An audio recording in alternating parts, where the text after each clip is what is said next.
Fatores e processos de formação do solo. Parte 2. Horizontes do solo. Vamos lá.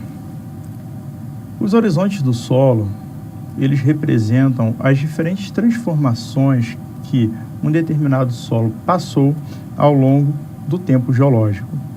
Um solo, desde a sua origem, desde do início, melhor dizendo, do seu processo de formação até o período em que o estudo está sendo realizado, ele passou por diferentes eras geológicas e diferentes condições químicas e físicas que fazem com que esse solo se transforme. Essas diferentes condições enfrentadas pelo corpo solo, elas são evidenciadas pelas camadas, que nós chamamos de horizontes, tá?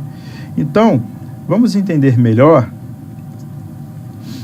essa questão dos horizontes do solo, como nós estruturamos para que possamos estudá-los.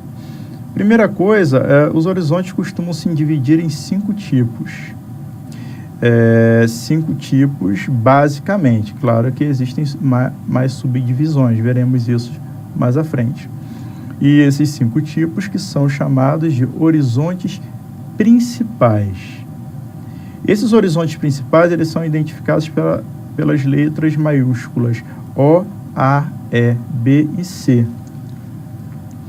Sendo que o horizonte O, ele é orgânico. É o horizonte orgânico, a camada superficial do solo, geralmente representada pelaquela superfície de coloração mais escura.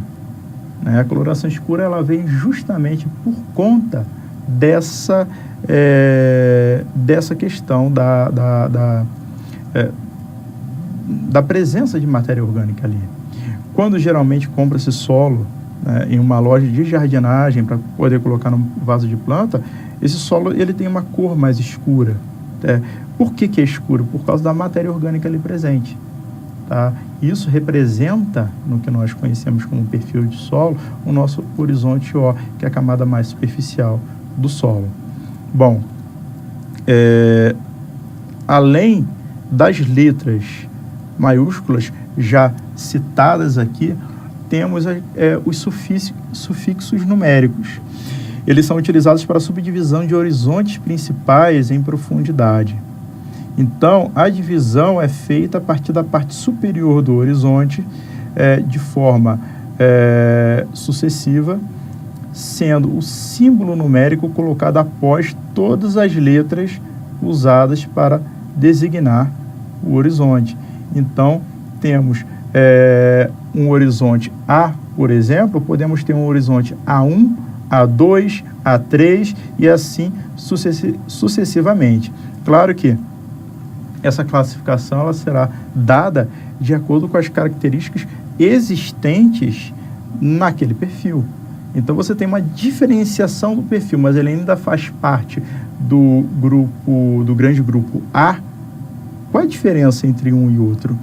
Então a gente começa a subdividir e ver que pode ser a intensidade, a presença, a quantidade de material que coloca ele, que enquadra ele nessa categoria. Então, difere de um para outro, por isso que você tem uma variação.